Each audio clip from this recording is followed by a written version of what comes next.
Kamareddy also. First కామారెడ్డిలో నేను దుర్గా అనే అమ్మాయిని ఆమెని they are dhobi by profession. డోబీ పని చేస్తదామె. They went to I mean her husband went to Nanded. Her story also was అత్తమామలు బయటికెళ్ళి కొట్టేసారు. ఎయిడ్స్ వచ్చింది అని. ఈమెకుందంటే వాళ్ళ హస్బెండ్ కూడా ఒకసారి చెక్ చేయించాల్సి. హస్బెండ్ నుంచి ఈమెకొచ్చింది యాక్చువల్‌గా. He was in Nanded away from the family. He contracted it. ఆయన నుంచి ఈమెకొచ్చింది. They kept it a secret. తెలియకూడదు అత్తమామలకి అని. That man died.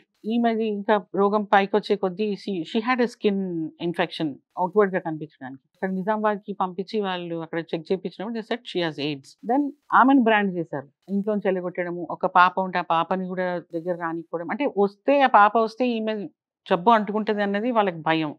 But she was feeling it very bad. నేను తల్లిని నా దగ్గరికి నా పాపని she was like 6 years old. పంపించట్లేదు అది ఇది అని she came to the office and she gave a complaint to me. వాళ్ళని పిలిపించి మాట్లాడితే వాళ్ళు చెప్పింది ఇది అన్నమాట. దెన్ ఆమెకు ఆ ట్రీట్మెంట్ కోసం కూడా డబ్బులు వీళ్ళు ఇచ్చేవాళ్ళు కాదు. ఫుడ్ పెట్టేవాళ్ళు కాదు. అంటే యూ డై అన్నట్లు వదిలేసినారు ఆమెని. ఇంట్లో నుంచి బయటికి గెంటేసి. Then we arranged for some NGO to help her for the food, for the medicines. అక్కడ నిజామాబాద్ నుంచి తెప్పించి చేయడం అనేది.